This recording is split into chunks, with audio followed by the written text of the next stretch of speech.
I stepped off the plane at Dallas-Fort Worth International Airport with my sea bag slung over my shoulder and my dress blues wrinkled from 20 hours of travel. The Texas heat hit me like a wall the moment I walked out of the terminal, so different from the crisp Pacific air I'd been breathing for the last 16 months aboard the USS Ronald Reagan. I was home.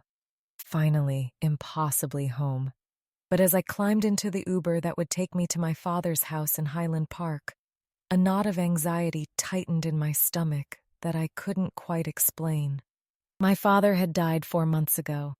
Heart attack, sudden and catastrophic at age 58. I'd been somewhere in the South China Sea when the Red Cross message came through, and by the time the Navy processed my emergency leave request and got me on a flight, he'd already been dead for 6 days. I missed the funeral. I missed the burial. I missed everything. My commanding officer had been sympathetic but firm. We were in the middle of a critical operation, and I was the lead communications specialist. The ship needed me. My family would have to wait. So I'd gone back to work, swallowing my grief, pushing it down into a place where it couldn't interfere with my duties. I'd stood my watches, run my diagnostics, maintained the communication systems that kept our carrier strike group connected and operational. And I'd counted the days until my deployment ended, and I could finally go home to Dallas, to the sprawling house in Highland Park where I'd grown up, to sort through my father's belongings and begin the process of mourning him properly. What I hadn't expected was the email I'd received 3 weeks ago from my stepmother, Diane. The subject line had been innocuous enough, important estate matters. But the content had made my blood run cold. "Dear Jessica," it began, using my full name instead of the Jess everyone actually called me. "I hope this message finds you well and safe. I wanted to update you on some necessary changes I've had to make regarding your father's estate.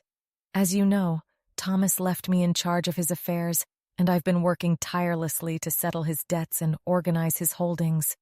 Unfortunately, I've had to make some difficult decisions. The Highland Park house has been sold. The property taxes were astronomical, and I simply couldn't maintain it on my own.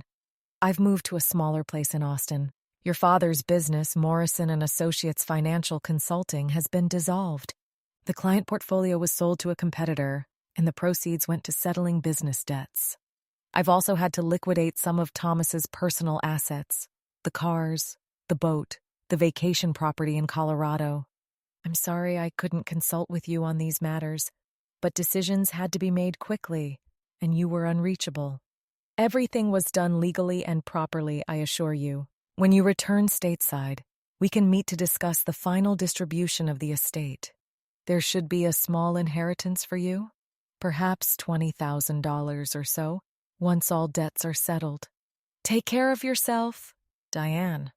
I'd read that email at least 50 times, each time feeling a fresh wave of disbelief and rage. My father's business, which he'd built over 30 years and which was worth millions, dissolved. The house I'd grown up in, the house my mother had decorated before she died of ovarian cancer when I was 14, sold without my knowledge. The vacation cabin in Breckenridge where we'd spent every Christmas since I was 8 years old, liquidated, and all of it handled by Diane, the woman my father had married just 2 years ago in what I'd considered a moment of late-life crisis and loneliness. I'd tried calling her. The number rang through to voicemail every time. I'd tried emailing back with questions. Her responses were vague, evasive, always promising we'd discuss everything in detail when I got home. And now I was home, sitting in the back of an Uber, watching the familiar streets of Dallas roll past, and I had no home to go to.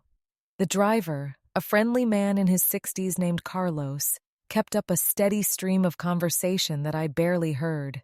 "First time back in Texas?" he asked. "You stationed overseas?" "My son was in the Navy, too. Did 20 years. I made appropriate noises, nodded at appropriate times, but my mind was elsewhere. I'd given Carlos the address of Diane's new place in Austin, a 3-hour drive from Dallas, because I needed answers, and I needed them now. I'd told him I'd pay double the fare, and he'd shrugged and said his daughter lived in Austin anyway, so it worked out fine. As we drove south on I-35, I pulled out my phone and scrolled through old photos of my father. Thomas Morrison, tall and distinguished, with silver hair he'd started going gray in his 30s, and sharp blue eyes that missed nothing. He'd been a financial consultant, one of the best in Dallas, managing investment portfolios for high-net-worth clients. He'd been meticulous, organized, successful. The idea that he'd left his affairs in such disarray that his widow had to sell everything to cover debts was absurd. My father didn't have debts.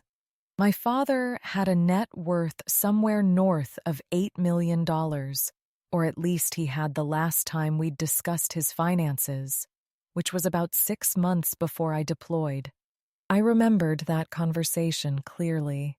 We'd been sitting in his study, the room lined with leather-bound books and expensive art, and he'd pulled out his laptop to show me his financial dashboard. "I want you to understand where everything is," he'd said, his tone serious. "Just in case. I'm not planning on dying anytime soon, but I'm also not getting any younger. If something happens to me, Jess, you need to know what you're entitled to." He'd walked me through everything: the business valuation, the investment accounts, the real estate holdings, the life insurance policies. The total was staggering. Just over $8 million in liquid and semi-liquid assets, plus the businesses and properties. "You're the primary beneficiary on everything," he told me. "The business goes to you, the house goes to you. The investment accounts are in a trust with you as the sole beneficiary. I've left Diane well provided for. There's $1 million life insurance policy with her as the beneficiary, plus she'll inherit my personal effects and have the right to live in the house for up to 2 years after my death. But the bulk of the estate is yours, Jess. You're my daughter. You're my legacy." I'd asked him about Diane, whether she knew about these arrangements. He'd smiled a little sadly. "Diane knows she's taken care of. She doesn't need to know the specific numbers. Our prenup is very clear. In the event of my death, she gets the life insurance payout and some personal items, but the business and the majority of the estate go to you. It's all spelled out legally. She signed the prenup before we got married. She knows how this works." But clearly, something had gone very, very wrong. We arrived at Diane's Austin address around 7 in the evening. It was a modern townhouse in a trendy part of town, the kind of place that cost at least $500,000, all glass and steel and architectural angles. Not exactly the smaller place she'd described in her email. I paid Carlos, thanked him, and stood on the sidewalk for a moment, gathering my courage. I rang the doorbell. Once, twice. On the third ring, I heard footsteps, and then the door opened. Diane stood there in yoga pants and a designer tank top, a glass of white wine in one hand, her blonde hair pulled back in a sleek ponytail. She was 42, 16 years younger than my father had been, and she'd always been beautiful in that carefully maintained way that required expensive salons and regular Botox appointments. When she saw me, her expression shifted from annoyance to surprise to something that looked almost like fear, all in the space of about 2 seconds. "Jessica," she said, not moving from the doorway, "I wasn't expecting you. I thought you weren't getting back until next week." "Early discharge," I said, which was a lie. My discharge date had been exactly what I'd told her in my last email. "Can I come in? We need to talk." She hesitated, and in that hesitation I knew something was very, very wrong. But then she stepped aside, her professional smile sliding into place. "Of course, come in. I'm sorry for the mess. I wasn't expecting company." The townhouse was immaculate, not a thing out of place. And as I walked through the foyer into the living room, I saw something that made my breath catch. My mother's antique sideboard, the one that had been in our dining room for as long as I could remember, the one my mother had bought at an estate sale in New Orleans.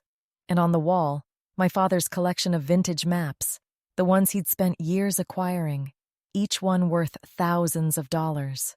"I thought you had to liquidate everything," I said, my voice dangerously quiet. Diane's smile didn't waver. "Oh, I kept a few personal items, things that had sentimental value. Thomas would have wanted me to have them." "Those maps are worth over $100,000, I said. "The sideboard is worth at least $30,000. That doesn't sound like a few personal items to me." Her smile finally faded. "Jessica, I think you're overwrought from travel.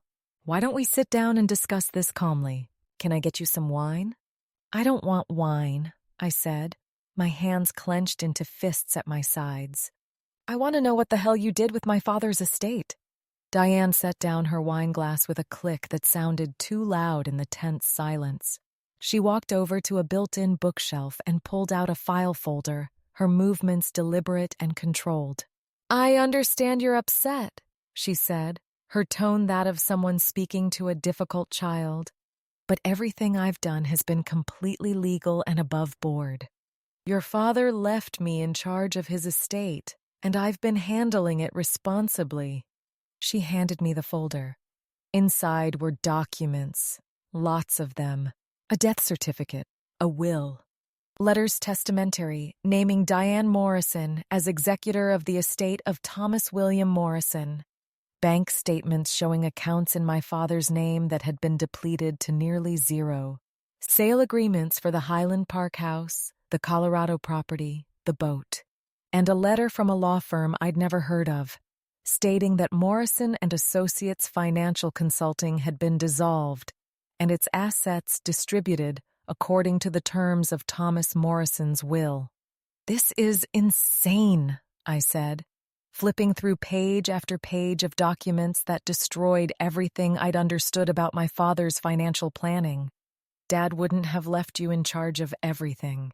He had a prenup. He had trusts set up. He told me I was the primary beneficiary."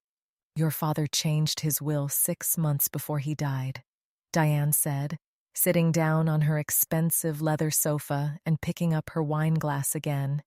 "He came to realize that I was his wife, his partner, his companion in his final years. You were off in the Navy, Jessica, living your own life, barely calling, rarely visiting. He felt abandoned, and he made new arrangements that reflected his current reality, not some outdated plan from when you were still living at home."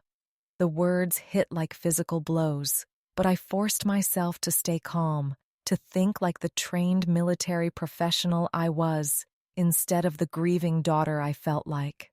"Show me the will, the actual will he supposedly changed." Diane reached for another folder on the coffee table. Clearly, she'd been expecting this confrontation, and pulled out a document. "Last Will and Testament of Thomas William Morrison, dated 8 months before his death." I scanned through it, my heart sinking with every line. The will left everything to Diane. The house, the business, the investment accounts, everything. There was a provision for me, a trust fund containing $50,000 to be distributed when I turned 35, which was still 3 years away. That was it. $50,000 out of an $8 million estate. "This isn't right," I said, but my voice sounded hollow even to my own ears. "Dad wouldn't do this. He wouldn't cut me out like this." "He didn't cut you out," Diane said, her voice syrupy with false sympathy. "He left you $50,000, which is quite generous considering you're a grown woman with your own career and income. He left the bulk of the estate to me because I was his wife, because I took care of him in his final years, because I was there when you weren't. I was deployed. I was serving my country. And he was dying here, alone, without his daughter." Diane's voice hardened. "You made your choice, Jessica. He made his. Now, I've been more than patient with you, but I have plans this evening. If you want to contest the will, you're welcome to hire a lawyer and waste your time and money. But I assure you, everything was done properly. Your father was of sound mind when he changed his will. He was not coerced. He was not incompetent. He simply made different choices than you expected him to make.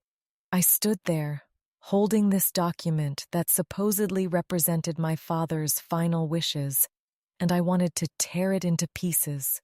But I was trained to maintain composure, to assess situations tactically, to gather intelligence before acting. So I took a photo of every page with my phone, handed the will back to Diane, and said, "Who was Dad's lawyer? Who drew up this will?" "A firm called Watson and Associates. They're in Dallas. Samuel Watson personally handled your father's estate planning." She smiled. "You can call them if you like, but they'll tell you exactly what I've told you. Everything is legal and proper." I left Diane's townhouse and checked into a hotel in Austin, spending the night staring at the ceiling and trying to make sense of what had happened. The will looked legitimate. The signatures looked real. The witnesses were people I'd never heard of, but that didn't necessarily mean anything. My father had business associates all over Dallas, but it still didn't feel right. My father had been meticulous about his estate planning. He'd shown me the documents, walked me through the trust structures, explained exactly how everything would be distributed. The idea that he'd changed everything without telling me, without even mentioning it in our phone calls during my deployment, seemed completely out of character. Unless Diane was telling the truth, unless he really had felt abandoned, had decided that his wife of 2 years deserved his estate more than the daughter who'd chosen military service over staying home. The thought made me feel sick. The next morning, I drove back to Dallas and went straight to Watson and Associates. The law office was in a high-rise in the business district, all glass and chrome and expensive furnishings. I told the receptionist I needed to speak with Samuel Watson about my father's estate. 20 minutes later, I was sitting across from Samuel Watson himself, a man in his 70s, with a fringe of white hair and a kindly face that reminded me a little of my father. "Miss Morrison," he said, his voice gentle, "I'm so sorry for your loss. Your father was a good man and a valued client." "How long did you work with my father?" I asked. "Oh, about 6 months before his death. He came to me last year, said he wanted to update his estate planning. We worked together to create a comprehensive plan that reflected his wishes." "Did he ever mention why he was changing his previous arrangements?" Watson hesitated. "That would be protected by attorney-client privilege, I'm afraid. But I can tell you that your father was very clear about what he wanted. He was of sound mind, completely competent. He knew exactly what he was doing." "Can I see the original documents? The ones he signed?" "I can provide you with copies, certainly. But they're the same documents that Mrs. Morrison has already shown you, I'm sure." Watson pulled out a file and made copies of the will, the trust documents, the power of attorney forms, all of it naming Diane as executor, beneficiary, trustee. All of it leaving me with almost nothing. As I looked through the documents, something caught my eye. "This trust document is dated differently than the will," I said, pointing to the dates. "The will is from 8 months ago, but this trust document is from 6 months ago. Why would they be dated differently if they were all part of the same estate plan?" Watson frowned, pulling the documents closer to examine them. "That is unusual. Typically, we would execute all documents at the same time. Let me check my files." He turned to his computer and typed for a moment, his frown deepening. "According to my records, your father came in for 2 separate appointments. The first was 8 months ago, when we drew up the initial will. The second was 6 months ago, when he wanted to add some trust provisions, but—" He trailed off looking troubled. "But what?" "But according to my notes, your father expressed some concerns at that second meeting. He said he wanted to make sure you were protected, that he wanted to create a separate trust for you that would be outside the probate process. We discussed setting up an irrevocable trust that would pass directly to you upon his death, bypassing the will entirely." My heart started racing. "Did you set up that trust?" I don't see any record of it in the final documents, but I distinctly remember the conversation. Your father was very clear that he wanted to make sure you received the bulk of his business assets, particularly the client portfolio from Morrison and Associates. He said it represented 30 years of work and he wanted you to have it. But the business was dissolved, I said. Diane told me she had to sell it to settle debts. Watson's expression shifted from troubled to alarmed. That can't be right. Your father's business had no debts. It was extremely profitable. And according to the documents I drew up, the business was supposed to be held in a separate LLC with you as the sole member. It shouldn't have been part of the probate estate at all. Do you have any record of that LLC? Let me look. Watson turned back to his computer, typing rapidly.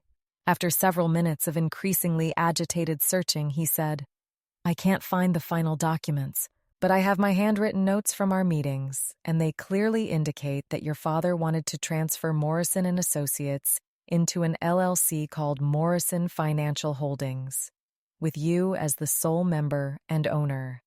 The transfer was supposed to happen 6 months ago. If it didn't, he looked at me, his face pale. If it didn't, then someone prevented it from happening. Someone who had access to your father's business affairs and who wanted to make sure the business remained part of the probate estate.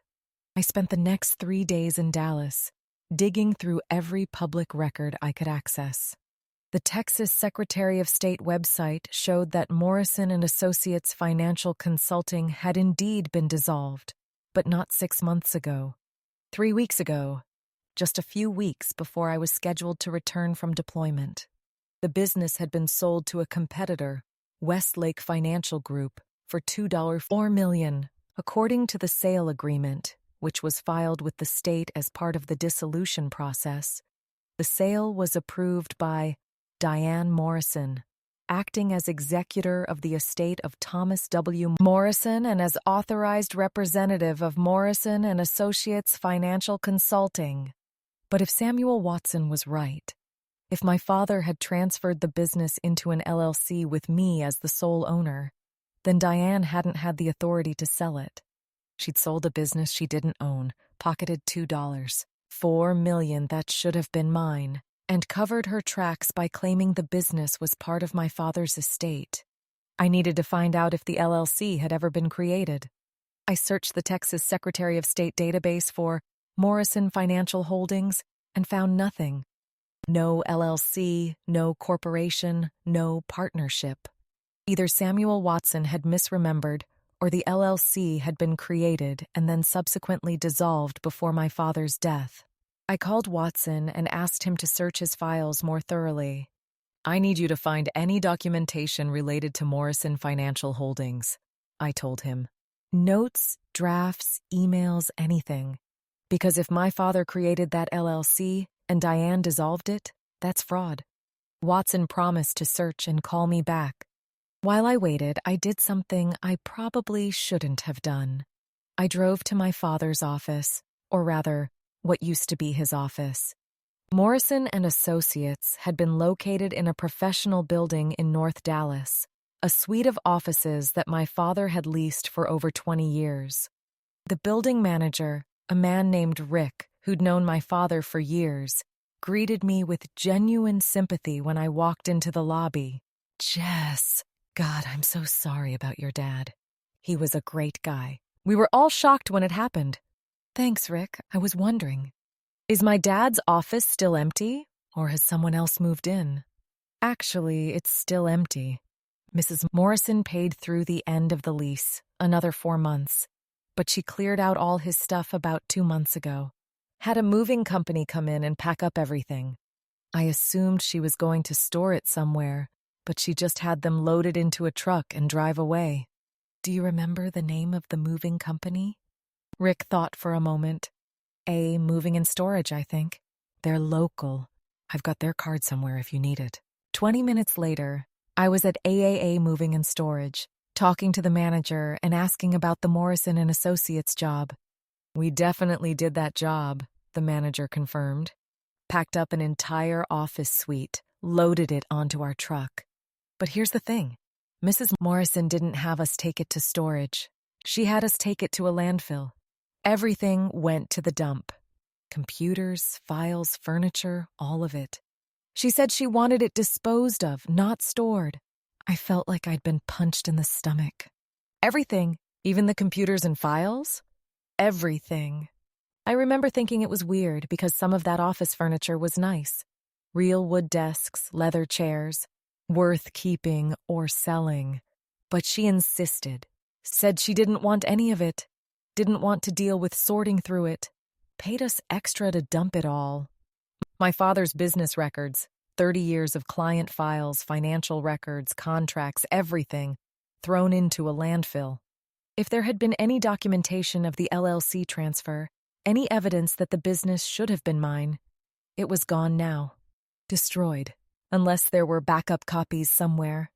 I drove to my father's house, or what used to be his house.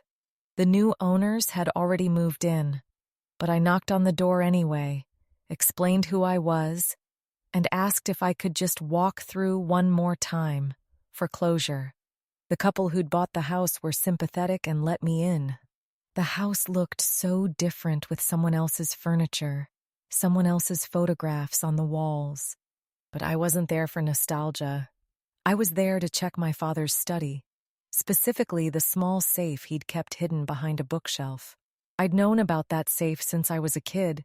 He'd shown it to me when I was 16, taught me the combination, told me it was where he kept important documents and some emergency cash. The bookshelf was gone, replaced by the new owner's entertainment center, but the safe might still be there, built into the wall. I asked the homeowners if I could check, explained about the safe. They looked surprised, but agreed. The safe was still there, hidden behind the drywall. And miracle of miracles, the combination still worked. Inside, I found exactly what I'd hoped for. A portable hard drive labeled Morrison & Associates Backup, updated weekly. I also found something I hadn't expected. A letter in my father's handwriting addressed to me. Jessica, if you're reading this, something has gone wrong. Check the hard drive. Everything is there. And watch the video. I love you. Dad. What video? I thanked the homeowners, clutched the hard drive and letter to my chest, and drove to a computer store to buy a laptop. I couldn't risk plugging the hard drive into any computer that might be monitored or compromised. I needed a clean machine, something brand new that I controlled completely. In my hotel room that night, I plugged the hard drive into the new laptop and started exploring the files. There were thousands of them.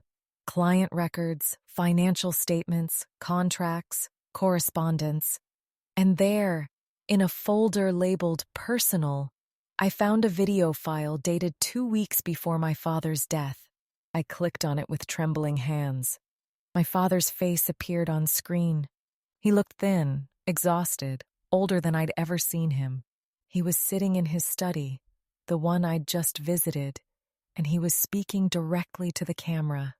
"Jess," he said, his voice hoarse. "If you're watching this, I'm dead.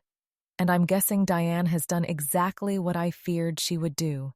She's tried to steal everything. She's tried to cut you out of your inheritance. And she's probably convinced you that I changed my will, that I abandoned you, that I chose her over you. None of that is true, baby girl. None of it." I watched the rest of the video through tears, my hands shaking so badly I could barely hold the laptop steady. My father looked directly into the camera, his blue eyes, so much like mine, filled with a mixture of love and desperate urgency. "I need to explain what's been happening," he continued, coughing slightly. "About 2 months ago, I started feeling sick. Not just tired from the cancer treatments, but really sick. Dizzy, disoriented, nauseous all the time. I thought it was the chemo at first, but then I started noticing that I only felt that way after Diane made me dinner or brought me drinks. I know how paranoid that sounds, but I'm a financial consultant, Jess. I'm trained to see patterns, to notice when numbers don't add up, and something wasn't adding up." He paused, taking a sip of water from a glass just out of frame. "So I did something I'm not proud of. I started pretending to take my medication, but actually hiding the pills. I started dumping out drinks Diane gave me when she wasn't looking. And within a few days, I started feeling better, clearer, more like myself. And that's when I knew for certain my wife has been drugging me. The camera shook slightly as my father adjusted it. I don't know what she's been giving me. Some kind of sedative, I think. Something to keep me confused and compliant, because around the same time I started feeling sick, Diane began bringing me papers to sign. "Legal documents," she said. Updates to our estate plan, changes to the business structure, things that needed my signature. And I signed them, Jess. I signed them because I was so drugged up I could barely read them, could barely understand what they said. I trusted her. God help me, I trusted my wife. But once I stopped taking whatever she was giving me, I started looking at what I'd signed. And I realized what she'd done. She got me to sign documents dissolving the LLC I'd created for Morrison Financial Holdings. She got me to sign a new will leaving everything to her. She got me to sign a power of attorney giving her complete control over my finances and medical decisions. She's been systematically positioning herself to steal everything the moment I die. My father's expression hardened. So I've been playing along, pretending to still be drugged and confused, letting her think she's won. But I've been gathering evidence, documenting everything, and I've set up protections that she doesn't know about. The business is back in an LLC. I refiled the documents through a different attorney that Diane doesn't know about. The money is protected in trusts she can't access. And I've recorded this video to explain everything to you. He pulled out a stack of papers and held them up to the camera. These are the real estate planning documents, the ones that matter. The LLC papers for Morrison Financial Holdings, with you as the sole member. The trust documents for the Morrison Family Trust, with you as the beneficiary. The real will, the one I signed when I was of sound mind, not drugged out of my head, leaving everything to you except for a $500,000 settlement for Diane as per our prenup. All of these documents are in the safe behind the bookshelf in my study. The combination is still the same, your birthday, 07/22/95. I've also included documentation of what Diane has been doing. There's a file on this hard drive called Evidence that contains photos of the pills I found hidden in her bathroom, recordings of conversations where she discussed her plans with someone. I don't know who yet, but I'm working on finding out. There are bank records showing transfers she's made from my accounts without my knowledge. Everything you need to prove fraud and theft. My father's face softened. I'm sorry you have to deal with this, Jess. I'm sorry I was such a fool. I was lonely after your mom died. And Diane seemed so kind, so interested in me, so different from the gold diggers I'd dated before. I didn't see who she really was until it was too late. But I'm not going to let her steal your inheritance. I'm not going to let her destroy everything I've built for you. The documents in the safe are the originals. Make copies. Keep them somewhere secure. And when I die, which might be soon, might be later, but will definitely happen because that's just reality, you fight this, Jess. You fight her with everything you have. Don't let her win. Don't let her take what's yours. He paused, his eyes getting misty. I love you, baby girl. I'm so proud of the woman you've become. And I'm sorry I won't be there to see you build your life with the resources I'm leaving you. Use the money wisely. Help people. Make a difference. Live the life your mother and I always dreamed you'd have. And don't let anyone, especially not Diane, make you feel like you don't deserve it. You deserve everything, Jess. Everything. The video ended. I sat in silence for a long moment, tears streaming down my face, my chest tight with grief and rage in equal measure. Then I opened the file labeled Evidence and started going through everything my father had documented. Photos of pill bottles hidden in Diane's bathroom cabinet, Rohypnol, a powerful sedative. Audio recordings of phone conversations between Diane and a man whose voice I didn't recognize, discussing getting Thomas to sign the documents before he gets too sick, and making sure the Navy brat doesn't find out until it's too late. Bank records showing that Diane had transferred over $400,000 from my father's personal accounts to offshore accounts in the Cayman Islands in the 3 months before his death. And then, the most damning piece of evidence, a draft email found in Diane's deleted items, never sent but clearly intended for someone, that read, "It's done. Thomas signed everything. The new will leaves it all to me. Once he's dead, I'll liquidate everything and disappear before the daughter even knows what happened. She's stuck on a ship in the middle of the Pacific. What's she going to do, swim home? By the time her deployment ends, I'll be long gone and untouchable." My father had died 4 months ago. Diane had immediately started liquidating assets, selling the house, dissolving the business. She'd been following her plan exactly. Except she hadn't counted on my father figuring out what she was doing. She hadn't counted on him leaving evidence. And she definitely hadn't counted on me finding it. I made copies of everything on the hard drive, uploaded backups to 3 different cloud storage services, and made an encrypted backup on a separate flash drive that I put in my pocket. Then I called Samuel Watson, the estate attorney. "I need to see you first thing tomorrow morning," I told him. "And I need you to refer me to the best litigation attorney in Dallas, because I'm about to go to war with my stepmother, and I'm going to need serious legal firepower." The next morning, I was sitting in Watson's office with a litigation attorney named Margaret Chen, showing them everything I'd found. Watson's face went pale as he watched the video. Margaret took extensive notes, her expression growing more fierce with every piece of evidence. "This is ironclad," Margaret said when I finished. "Your father was clearly being drugged and coerced into signing documents.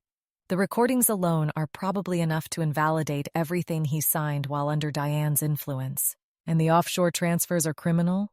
We're talking wire fraud, theft, financial exploitation of a vulnerable adult, possibly attempted murder depending on what those pills did to his heart condition." "What's our first step?" I asked. "First, we file an emergency petition with the probate court to freeze all estate assets and remove Diane as executor. Second, we turn all of this evidence over to the Dallas Police Department and let them investigate the criminal aspects. Third, we file a civil lawsuit against Diane for fraud, theft, and conversion of assets. And fourth, and this is the big one, we track down where she's hidden the money and we get it back." "How long will all of this take?" Margaret grimaced. "Months at minimum, maybe years. Diane's attorney will fight us every step of the way, but with evidence this strong, we'll win eventually. The question is whether we can stop her from draining the remaining assets before we get a court order." As if on cue, my phone buzzed with an email notification. It was from the title company that had handled the sale of my father's house. "We wanted to inform you," the email read, "that the proceeds from the sale of the Highland Park property, $2, 1 million, were wired per Mrs. Morrison's instructions to an account in Grand Cayman. Per the closing documents, this transfer was authorized and legal. We're sending this courtesy notice as you were listed as an interested party in the estate. She just moved another $1 million offshore," I said, showing the email to Margaret. "How much of the estate is left?" Margaret did some quick calculations based on the documents I'd provided. "If she's liquidated the house, the business, and transferred your father's personal accounts, she's probably moved somewhere between $6 and $7 million out of the country. The question is whether we can prove those transfers were fraudulent and get the money repatriated. Can we? It's going to be incredibly difficult. The Cayman Islands don't have an extradition treaty with the U.S., and in their banking secrecy laws are some of the strongest in the world. We'll need to get a federal court involved, probably the FBI, and even then..." She trailed off, not wanting to say what we both knew. There was a very real chance that Diane had successfully stolen my father's entire estate, and there was nothing we could do to get it back. Unless we could stop her before she fled the country. Margaret Chen moved with the kind of speed and precision that made it clear why she charged $850 an hour. Within 24 hours, she had filed emergency motions with the probate court, contacted the FBI's Financial Crimes Division, and obtained a temporary restraining order preventing Diane from making any further transfers of estate assets. But we were too late to stop the majority of the theft. By the time the TRO was served on Diane at her Austin townhouse, she'd already transferred over $6.5 million to offshore accounts. The only assets left in the estate were my father's retirement accounts, which had specific beneficiary designations that Diane couldn't change, and some personal property that hadn't been sold yet. The retirement accounts totaled about $2 million, and to my shock, I discovered I was still listed as the primary beneficiary. Diane had apparently tried to change the beneficiary designation, but the financial institutions had required my father to appear in person with proper ID to make such a change, and he'd either refused or been too sick to do so. So I had $2 million, a fraction of what should have been my inheritance, but better than the $50,000 Diane had been planning to give me. The criminal investigation moved slowly. The FBI was interested in the case, but financial crimes against individuals, even wealthy individuals, weren't high priority compared to terrorism and organized crime. The Dallas police were more engaged, particularly when I showed them the evidence of my father being drugged, but they explained that proving Diane had actually given him the Rohypnol would be nearly impossible without an autopsy showing the drugs in his system. "Your father died 4 months ago," Detective Sarah Martinez explained when I met with her at the Dallas PD headquarters. "His body was cremated, correct?" "Yes. Diane had him cremated 2 days after he died. She said it was what he wanted, but I never saw anything in writing about that. Which means we can't exhume the body and test for drugs. We have photos of pill bottles in her possession, but unless we can prove she actually administered those drugs to your father, it's just circumstantial evidence. Same with the recordings. They're suspicious as hell, but they don't actually prove she drugged him, just that she manipulated him into signing documents." "So she's going to get away with it?" Detective Martinez leaned back in her chair, her expression sympathetic but realistic. "I'm not going to lie to you, Ms. Morrison. These kinds of cases are incredibly difficult to prosecute, but we're going to try. I've opened an investigation, and I'm going to subpoena Diane's phone records, her bank records, everything I can get my hands on. If there's evidence of a broader conspiracy, if she was working with someone else, if there are witnesses we can flip, then we might be able to build a criminal case. But it's going to take time. Time I didn't have, because 3 days after the TRO was served, Diane's attorney, a slick Dallas lawyer named Richard Blackwell, filed a motion to dismiss all of my claims and release the TRO, arguing that I had no standing to challenge my father's will, that all of his actions were voluntary and legal, and that I was simply a bitter daughter who couldn't accept that her father had chosen to leave his estate to his wife. The hearing was scheduled for 2 weeks out.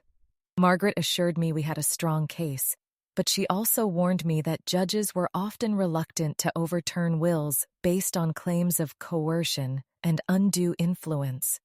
"We need more evidence," she told me. "We need to prove that your father was not of sound mind when he signed those documents, that Diane actively drugged him, and that the will she's trying to enforce is fraudulent. The video your father made is powerful, but Blackwell is going to argue that it was made when your father was paranoid and irrational from his cancer treatment. We need something more concrete." I spent the next week digging through every file on my father's hard drive, looking for anything else that might help. And I found something in an encrypted folder that required a password to open. I tried every password I could think of.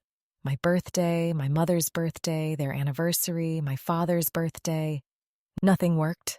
Finally, in frustration, I tried the combination to my father's safe, 072295. The folder opened. Inside was a treasure trove of information. My father had been even more thorough in his documentation than I'd realized.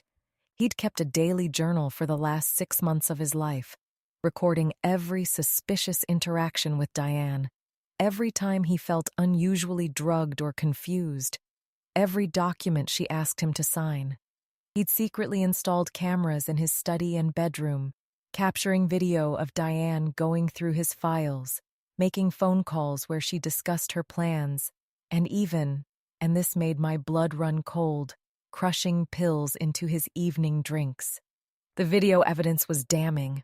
Crystal clear footage of Diane, dated 3 months before my father's death, crushing what appeared to be multiple pills with a mortar and pestle, dissolving the powder in a glass of what looked like whiskey, and then bringing it to my father, who was sitting at his desk working. "Here you go, honey," she said on the video, her voice sickeningly sweet. "You've been working so hard. Have a drink and relax." My father took the drink, drank about half of it, and within minutes started looking disoriented and confused. And that's when Diane pulled out a stack of papers and said, "Thomas, I need you to sign these. It's just some routine business documents. Your attorney sent them over." The video showed my father, clearly impaired, signing document after document without reading them. When he asked what they were, Diane said, "Just trust paperwork, honey. Nothing important. Your lawyer said you need to sign them." I watched 3 more videos just like that one, each showing the same pattern. Diane drugging my father, waiting for him to become confused, and then getting him to sign documents.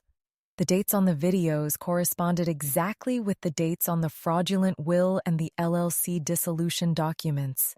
I called Margaret immediately. I found video evidence of Diane drugging my father and coercing him into signing documents. Clear, undeniable video evidence. "Send it to me right now," Margaret said, her voice sharp with excitement. "And make copies. Multiple copies. Store them in different locations.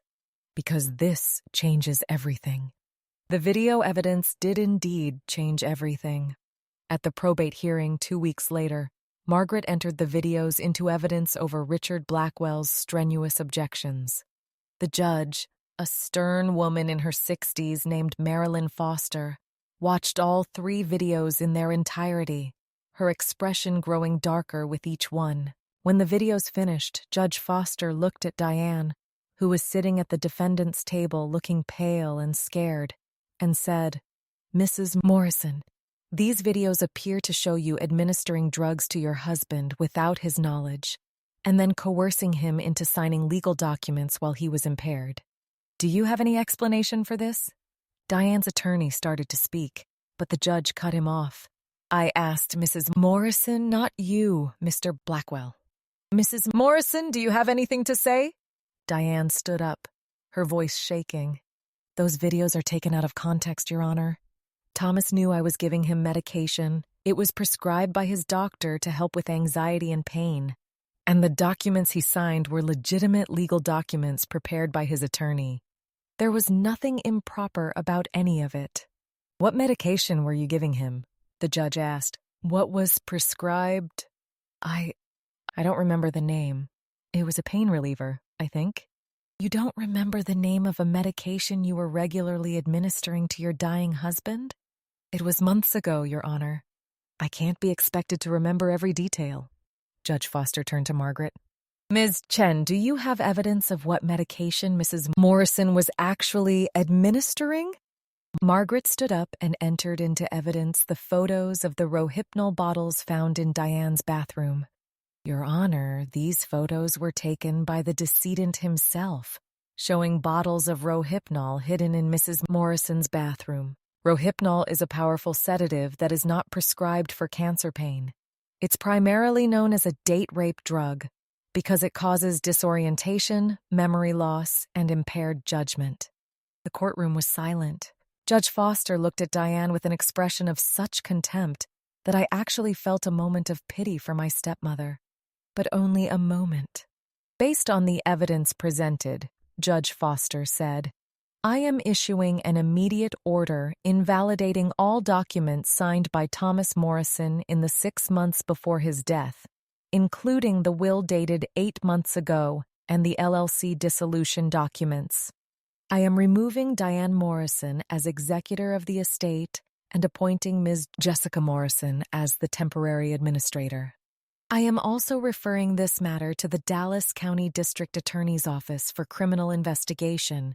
Mrs. Morrison, you are ordered to return all assets taken from the estate within 30 days, and you are prohibited from leaving the state of Texas pending the outcome of the criminal investigation. Diane started crying. Richard Blackwell started objecting, and I sat there feeling the first sense of relief I'd experienced since coming home. But the fight was far from over. The 30 days came and went. Diane didn't return a single dollar. She claimed she'd already spent the money, that it had been used to pay estate debts and living expenses. Her Austin townhouse, which turned out to be worth $600,000, was in her name alone, purchased with cash 6 months before my father died. She claimed it was a gift from my father. We claimed it was purchased with stolen funds. The criminal investigation expanded. The FBI got involved when it became clear that Diane had moved money across state and international borders. They discovered that the offshore accounts in the Cayman Islands weren't actually in Diane's name. They were in the name of a shell corporation called Sunset Holdings, Limited, in which was registered in Panama and controlled by someone named Robert Crawford. "Who is Robert Crawford?" I asked Detective Martinez when she called to update me. "We're trying to figure that out. The name appears to be fake. We can't find any Robert Crawford matching the information on the corporate registration. But we did find something interesting. Diane received multiple wire transfers from Sunset Holdings in the year before she married your father. Large transfers totaling about $300,000. So she knew whoever this Robert Crawford is before she married my dad? Looks that way. We think this whole thing was planned from the beginning. Diane married your father specifically to steal his money, and she had a partner helping her. Someone who set up the offshore accounts, the shell corporation, the whole infrastructure needed to launder the stolen money. The investigation revealed more disturbing details. Diane wasn't actually from San Antonio, as she'd told my father. She was from a small town in Nevada, and her real name wasn't even Diane Morrison. It was Diane Kowalski. She'd been married twice before, both times to wealthy older men, both of whom had died suddenly. Neither death had been ruled suspicious at the time, but now investigators were taking another look. "We think your stepmother might be a serial con artist," Detective Martinez told me during one of our many meetings. "Possibly even a serial killer. We're coordinating with law enforcement in Nevada and Arizona to investigate the deaths of her previous husbands." Meanwhile, Margaret was fighting the civil battle to recover the assets.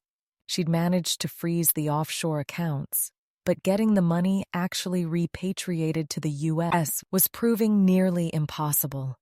The Cayman Islands weren't cooperating, and the shell corporation structure made it difficult to prove that the money in those accounts was actually stolen from my father's estate. "We might have to settle for getting the townhouse and whatever other assets she has in the U.S.," Margaret admitted during one particularly frustrating meeting. "The offshore money might be gone for good unless we can identify and prosecute whoever this Robert Crawford person is." But then we got a break. A forensic accountant Margaret had hired discovered something in Diane's banking records: regular payments to a private investigator in Dallas named Marcus Webb. The payments had started 2 years before Diane married my father and continued right up until my father's death. I went to see Marcus Webb myself. His office was in a strip mall in East Dallas, sandwiched between a bail bondsman and a pawn shop. When I walked in and told the receptionist who I was and why I was there, she actually laughed. "You're the daughter? Oh, honey, you need to talk to Marcus right now." She picked up the phone and buzzed him. "Marcus, you're going to want to see this client immediately." Marcus Webb was in his 50s, ex-military based on the bearing and the tattoos, with graying hair and sharp eyes that had probably seen too much. When I sat down in his office and explained who I was, he nodded slowly. "I was wondering when you'd show up," he said. "I've been feeling guilty as hell about that job for months now." "What job?" "The job Diane hired me for 2 years ago. She said she was dating a wealthy man and wanted me to do a background check on him and his family. Wanted to know about his assets, his business, his daughter, you. She paid me $10,000 to put together a complete dossier on Thomas Morrison and his financial situation." My blood ran cold. "You helped her target my father?" "I did background research, which is legal. I didn't know she was planning to marry him and rob him. If I'd known that—" He shook his head. "Look, I've done a lot of jobs in my career that I'm not proud of. But this one keeps me up at night. Because about 6 months ago, Diane came back to me with another job. She wanted me to hack into your father's email account and monitor his communications. She wanted to know if he was talking to lawyers, if he was suspicious of her, if he was planning to change his will. And I said no. I told her that was illegal and I wouldn't do it. Did she find someone else to do it?" "Yeah. She found some hacker on the dark web, paid him in Bitcoin." "I know because she called me to ask if I knew anyone who could do it. And when I said no, she said she'd find someone herself. And a week later, she came back and showed me screenshots of your father's emails to his attorney, talking about creating trust to protect you and setting up the LLC. Do you still have those screenshots?" "I kept copies of everything. Like I said, I felt guilty. I figured if this ever blew up, I'd need evidence that I'd tried to back out." He pulled out a file and handed it to me. "Everything's in there. The original dossier I compiled on your father, the emails between me and Diane, the screenshots she showed me of your father's correspondence. I'll testify to all of it if you need me to." I took the file with shaking hands. "Who else was involved?" "Who is Robert Crawford?" Marcus's expression shifted to something between anger and disgust. "Robert Crawford is Diane's brother. His real name is Robert Kowalski. He's a financial consultant. Ironic, right? Based in the Cayman Islands. He specializes in helping people hide money from the IRS and from creditors. He and Diane have been running this scam for years. They target wealthy older men. Diane marries them. Robert sets up the offshore accounts and shell corporations, and then they systematically drain the target's assets before disappearing." "How many times have they done this?" "At least 3 that I know of. Your father was number 3, and they were already shopping for number 4 when your father died. Diane had profiles on several dating sites specifically for wealthy seniors. The pieces were falling into place. This wasn't just about Diane being a greedy opportunist. This was about a sophisticated, long-running criminal enterprise. And my father had been their victim. I took everything Marcus gave me straight to Detective Martinez and the FBI. Within a week, federal warrants were issued for both Diane Kowalski and Robert Kowalski, charging them with wire fraud, money laundering, conspiracy, and a host of other federal crimes. Diane was arrested at her Austin townhouse. She fought extradition to federal custody, but she lost. Robert, however, was in the Cayman Islands, which doesn't have an extradition treaty with the U.S. The feds could charge him, but they couldn't arrest him unless he was stupid enough to come back to the United States. He wasn't that stupid, but he did make one mistake. He kept communicating with his sister, and the feds were monitoring all of Diane's communications from jail.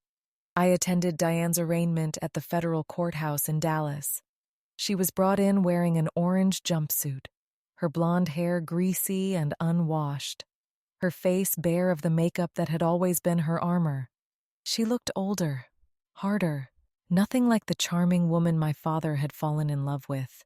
The charges against her were extensive: wire fraud, mail fraud, money laundering, conspiracy to commit fraud, theft of government funds, because some of my father's retirement accounts had been tax-advantaged, and, most seriously, financial exploitation of an elderly person resulting in death.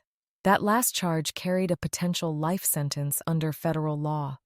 She pleaded not guilty to everything. Her public defender. She couldn't afford private counsel anymore since all her assets had been frozen. argued that she'd been coerced by her brother, that she was also a victim, that she'd never intended for my father to die. But the prosecution had the videos. They had the recordings. They had Marcus Webb's testimony about the systematic nature of their scheme.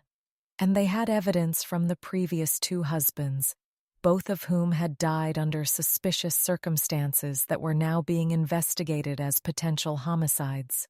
The judge denied bail. Diane would remain in federal custody pending trial. I should have felt victorious. I should have felt like justice was being served. But instead, I just felt hollow, empty. My father was still dead.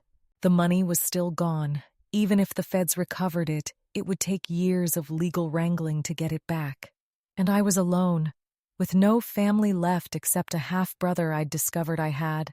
My father had apparently had a son from a brief relationship in his 20s, a son I'd never met. I drove to my father's grave for the first time since coming home. It was in a cemetery in North Dallas, a modest headstone that read, Thomas William Morrison, beloved father and friend, 1964-2023. I sat down on the grass next to the headstone and finally let myself cry. Really cry for the first time since his death. I'd been so focused on fighting Diane, on recovering the money, on getting justice, that I hadn't let myself actually grieve. But now, sitting here in the fading afternoon light, I let it all out. I'm sorry I wasn't here, Dad, I said to the headstone. I'm sorry I was on the other side of the world when you needed me. I'm sorry I didn't see what Diane was doing. I'm sorry for all of it. I stayed there until the cemetery was closing, talking to my father, telling him about the investigation, about the arrests, about how I was trying to make things right. And as the sun set, and the groundskeeper politely told me I needed to leave, I made a promise to my father's memory. I would get his money back, no matter how long it took, and I would make sure Diane and Robert paid for what they'd done. But that night, back in my hotel room, I found something that shattered what little composure I'd managed to build. I was going through more files on my father's hard drive, looking for additional evidence to give to the prosecutors, when I found another encrypted folder. This one required a different password. I tried dozens of combinations before finally getting it right. The date my mother died, 11/15/09. Inside was a video file dated the day before my father died. I almost didn't watch it. I wasn't sure I could handle seeing my father on his deathbed, knowing what I knew now about how Diane had destroyed him. But something compelled me to click on the file. My father appeared on screen, and he looked terrible. Gaunt, pale, barely able to sit up in bed. But his eyes were clear, alert in a way they hadn't been in the earlier videos. "Jess," he said, his voice barely above a whisper. "This is my last message to you. I'm dying. The cancer has spread to my liver and kidneys, and the doctors say I have maybe a day or two left. But I need you to know something important before I go." He coughed, wincing in pain. "I stopped taking the drugs Diane was giving me about a week ago. It's made the pain worse, but it's also cleared my head. And I've used this time to make sure all the protections I put in place are ironclad. The real will is filed with the court, not the fake one Diane thinks is the only copy. The trust documents are in place. The LLC transfer is recorded. Everything is set up exactly the way I want it. But there's something else, something I need to confess to you." He paused, tears streaming down his face. "I knew what Diane was, Jess." "Not at first, but pretty quickly after we got married. I found out about her previous husbands. I found out about Robert. I found out about their scheme, and I should have divorced her, should have kicked her out, should have protected myself. But I didn't, because I thought I could trap them. I thought I could gather enough evidence to have them arrested and prosecuted. I thought I could be the hero who brought down these criminals and protected other people from falling victim to them. So I played along. I let Diane think her plan was working. I signed the fake documents while pretending to be drugged. I acted confused and compliant, all while secretly documenting everything. His voice broke. But I miscalculated how much the stress would affect my health.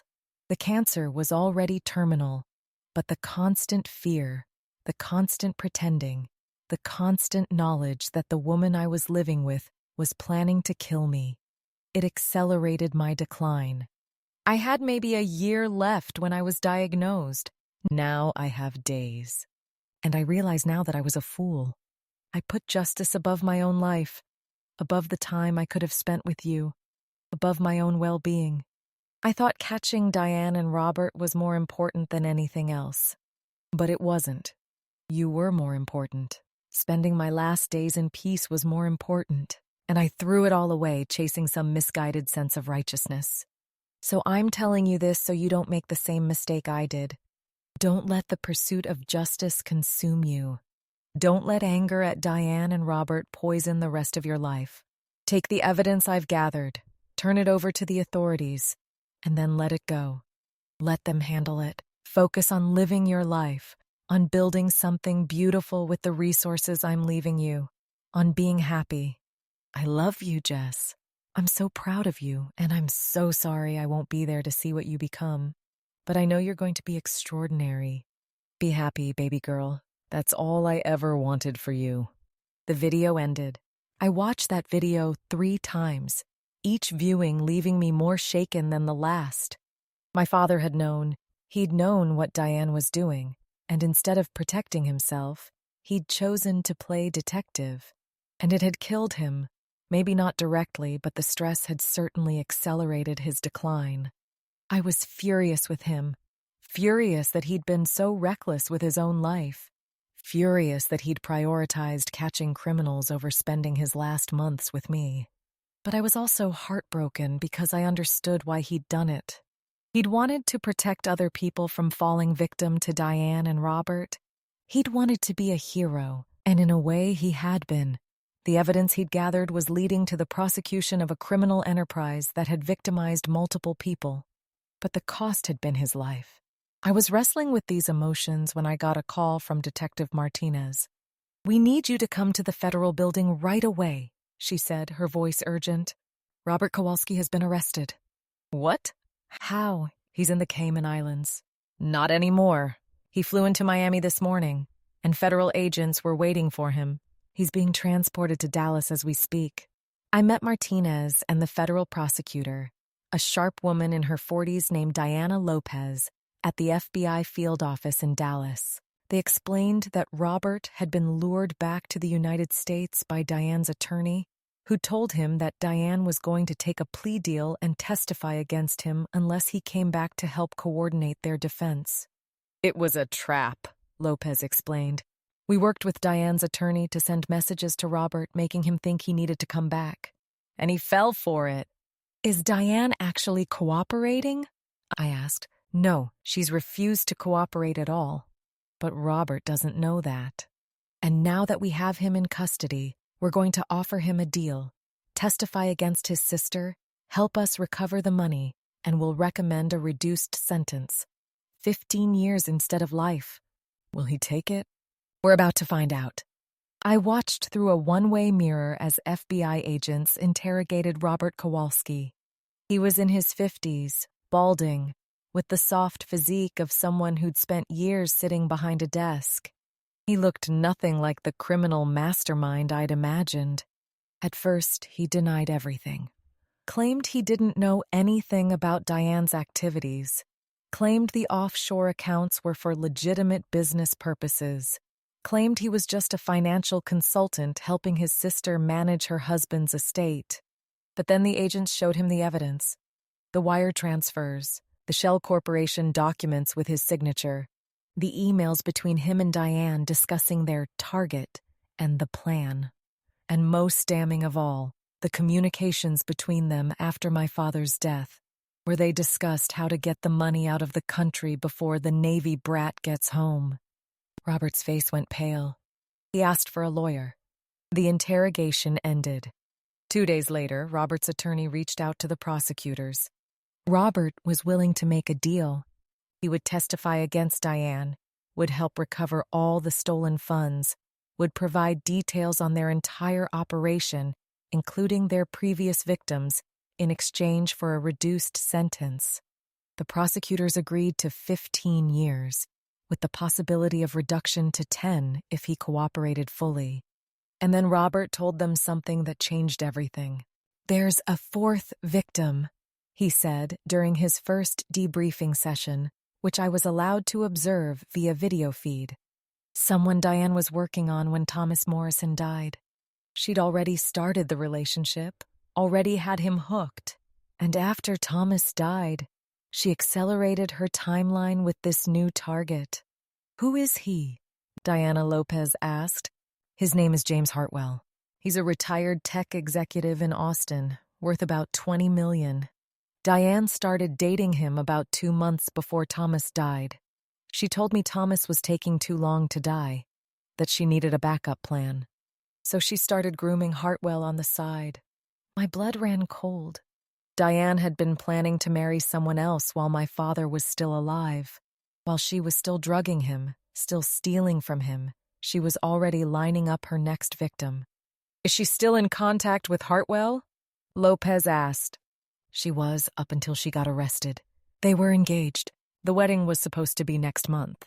The FBI moved immediately. They contacted James Hartwell, brought him in for an interview, and told him everything. The poor man was devastated. He'd been planning to marry this woman, had no idea she was in jail, had no idea she was a serial con artist. But here's where things got interesting. Diane had already gotten Hartwell to sign over power of attorney to her. She'd already convinced him to add her to his bank accounts. She'd already started transferring his money. When the FBI examined Hartwell's accounts, they discovered that over $3 million had been transferred to offshore accounts in the past 2 months. The same accounts that held my father's stolen money. "This is actually good for us," Lopez explained to me, "because Hartwell is alive and he can testify that he was coerced and defrauded. His testimony will bolster our case against Diane, and it gives us another avenue to recover the funds. We can pursue charges based on the Hartwell fraud, which is still ongoing." The FBI worked with Cayman Islands authorities to freeze the accounts that held Hartwell's money. And once those accounts were frozen, they discovered something shocking. The accounts held over $15 million. Diane and Robert had been running this scam not for years, but for decades. There weren't 3 victims. There were at least 7 that investigators could identify, and possibly more. The money in those accounts represented the accumulated theft from multiple victims over 20 years. And all of it was going to be seized by the federal government and distributed back to the victims, or their estates, which meant I was going to get my father's money back. All of it, plus whatever portion of the recovered funds was allocated to my father's estate. But the biggest twist came during Robert's second debriefing session. The prosecutors were walking him through the timeline of events with my father when Robert said something that made everyone in the room freeze. "Diane didn't just drug Thomas to coerce him into signing documents," Robert said. "She also increased his morphine doses to speed up his death. She was getting impatient. The cancer was killing him, but not fast enough. So she started giving him double and triple doses of his pain medication. That's what actually killed him. Not the cancer, the morphine overdose." The room erupted. Diana Lopez immediately called the medical examiner's office and ordered them to pull my father's autopsy report. Because if Robert was telling the truth, Diane hadn't just committed fraud and theft. She'd committed murder. The medical examiner confirmed it. My father's autopsy report showed morphine levels in his system that were 3 times higher than his prescribed dose. At the time, the ME had assumed it was because my father had been managing his own pain medication in his final days and had accidentally overdosed. It's common for terminal cancer patients to lose track of their medication schedules. But with Robert's testimony and the video evidence showing Diane administering drugs to my father without his knowledge, the ME revised the cause of death: acute morphine toxicity secondary to criminal poisoning. My father had been murdered. The prosecutors added first-degree murder to Diane's charges. In Texas, that carried the possibility of the death penalty. Diane's attorney immediately tried to negotiate a plea deal. She would plead guilty to all fraud charges, would cooperate in recovering the money, would testify against Robert's claim that she'd intentionally overdosed Thomas Morrison. In exchange, the prosecution would drop the murder charge and recommend a sentence of 25 years. I was asked if I would accept that deal. The prosecutors explained that murder cases were always risky to prove, especially when the victim had been terminally ill anyway. A defense attorney could argue that the morphine was given for pain management, that any overdose was accidental, that the stress of Diane's trial had made her confused about dosages. If we go to trial on the murder charge, there's a real possibility she could be acquitted, Diana Lopez told me. The fraud charges are solid. She'll definitely be convicted on those. But murder is harder. And if she's acquitted on murder, she could end up with a lighter sentence overall than if she takes the plea deal.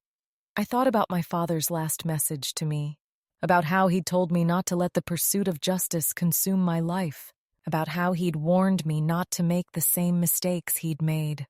Take the deal, I said. 25 years is enough. I don't need her to die in prison. I just need her to be locked away where she can't hurt anyone else. The plea deal was finalized. Diane pleaded guilty to 16 counts of wire fraud, 3 counts of money laundering, 2 counts of theft, and 1 count of financial exploitation of a vulnerable adult. She was sentenced to 25 years in federal prison with no possibility of parole. Robert's cooperation earned him a reduced sentence of 12 years. He would also be required to forfeit all assets and pay full restitution to all victims. The offshore accounts were unfrozen, and the money was repatriated to the United States. After all the legal fees and court costs, my father's estate received $8 million, almost all of what had been stolen, plus returns on the investments Robert had made with the stolen funds. Combined with the retirement accounts I'd already received, my inheritance totaled just over $8 million. Exactly what my father had intended to leave me. James Hartwell got his $3 million back. The families of Diane's 2 previous husbands received settlements totaling $5 million. And the remaining funds, about $2 million, were distributed to other victims of Diane and Robert's schemes who were identified during the investigation. It took 2 years for all of this to be resolved. 2 years of legal battles, court hearings, negotiations, and waiting. But in the end, justice was served. I used some of the inheritance to buy back my father's house in Highland Park from the people who'd purchased it from Diane. They were reluctant to sell at first, but I offered them double what they'd paid for it, and they accepted. I restored it exactly as it had been when my father was alive, filling it with furniture and photographs and memories. I also took over my father's business. Morrison & Associates had been dissolved, but the client list and business model were sound. I reestablished the company as Morrison Financial Holdings, the name my father had chosen for the LLC, and began rebuilding the practice. Many of my father's former clients came back, trusting the Morrison name even though I was young and relatively inexperienced. I left the Navy. My enlistment was up and I decided not to re-enlist. I'd served my country, but now it was time to serve my father's legacy. And slowly, painfully, I began to heal. I went to therapy to process the trauma of everything that had happened. I reconnected with old friends who'd known my father. I started dating again, tentatively, though I was wary of anyone who seemed too interested in my money. Life went on. Not the life I'd planned. Not the life my father had envisioned for me, but a life nonetheless. 3 years after Diane was sentenced, I received a letter from her. It was forwarded through her attorney, and I almost didn't open it. I'd moved on, built a new life, and didn't want anything from the woman who'd murdered my father. But curiosity got the better of me. "Dear Jessica," The letter began. I know you hate me. I know you think I'm a monster, and maybe you're right. But I wanted you to know the truth about something before I die. Because I have terminal cancer, the irony isn't lost on me, and the doctors say I have maybe 6 months left. Your father knew I was sick. That's why he married me. Not because he loved me. He never loved me, not really. He married me because he felt sorry for me. Because I told him I had breast cancer and no family and no money for treatment, and he wanted to help. That part was true, by the way. I did have breast cancer. I went into remission about 6 months after we got married, but I didn't tell Thomas, because by then I'd discovered how wealthy he was, and Robert and I had started planning how to take it. But here's what you don't know. Your father figured out what we were doing pretty early on. And instead of divorcing me or turning me in, he made me an offer. He said he would give me $2 million, no strings attached, no criminal charges, if I would leave quietly, get treatment for my cancer, and never contact him or you again. I should have taken that deal. God knows I should have. But I was greedy, and I thought I could get more. So I said no. And that's when your father decided to trap me. He started pretending to be fooled by the drugs, started signing the fake documents, started building his case against me, all while secretly protecting you and your inheritance. The morphine overdose was an accident. I swear to you, I never meant to kill him. I was trying to keep him docile, keep him from changing his mind about the divorce settlement, but I miscalculated the dose. And when I realized what I'd done, I panicked and stuck to the plan, liquidated everything, moved the money offshore, tried to disappear before you came home. I'm telling you this not to make excuses, but because I think you should know that your father was smarter than all of us. He knew what I was from the beginning.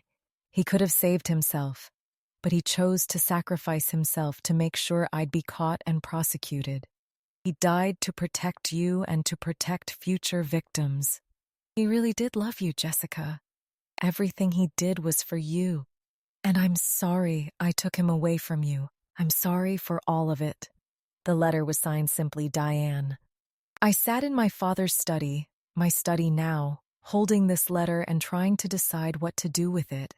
Part of me wanted to throw it away, to reject this final attempt at manipulation. But another part of me wondered if it was true. I pulled out my father's video messages and watched them again, looking for clues. And I found something I'd missed before.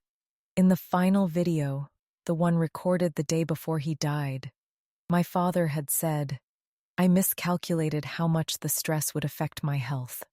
Not the cancer. The stress. Had he known his plan to trap Diane would kill him? Had he accepted that outcome as the price of justice? I'd never know for certain. My father took his secrets to the grave. But I did know this. Whether by accident or design, my father had given his life to protect mine. He'd ensured I'd inherit his wealth. He'd ensured Diane would be caught and punished. He'd ensured I'd have the resources and opportunity to build the life he'd always wanted for me. And I wasn't going to waste that gift. I put Diane's letter in a folder with all the other documents from the case and closed it. Then I opened my laptop and pulled up the business plan I'd been working on for months. The Morrison Foundation, a nonprofit organization dedicated to helping families protect themselves from financial exploitation and elder abuse. My father had built his fortune helping wealthy people manage their money. I was going to use that fortune to help vulnerable people protect themselves from predators like Diane. It wasn't the life I'd planned when I joined the Navy. It wasn't the life my father had envisioned when he'd shown me his estate planning documents. But it was a good life, a meaningful life. And 6 months later, when I received notice that Diane Kowalski had died in federal prison, I felt nothing. No satisfaction, no grief, no anger. Just a distant sense that a chapter had finally closed. But there was one more twist waiting for me. A week after Diane's death, her attorney contacted me. Diane left something for you, he said. She made arrangements before she died to have it delivered upon her passing. He sent me a package. Inside was a small jewelry box and a letter. The jewelry box contained my mother's wedding ring, the one my father had buried her with, the one I'd assumed was lost forever. Apparently, my father had removed it before the burial and kept it in his safe, and Diane had found it when she'd looted the house. I wore this ring for a week after Thomas died. Diane's final letter said, "Pretending to be your mother, pretending to be the woman he'd really loved." It felt like a costume, like I was playing a role in someone else's story. But then I realized that's all I've ever been, a supporting character in other people's lives. Never the hero of my own story. Always the villain in someone else's. I'm sorry I couldn't be better than I was. I'm sorry I couldn't accept your father's kindness and walk away. I'm sorry for all of it.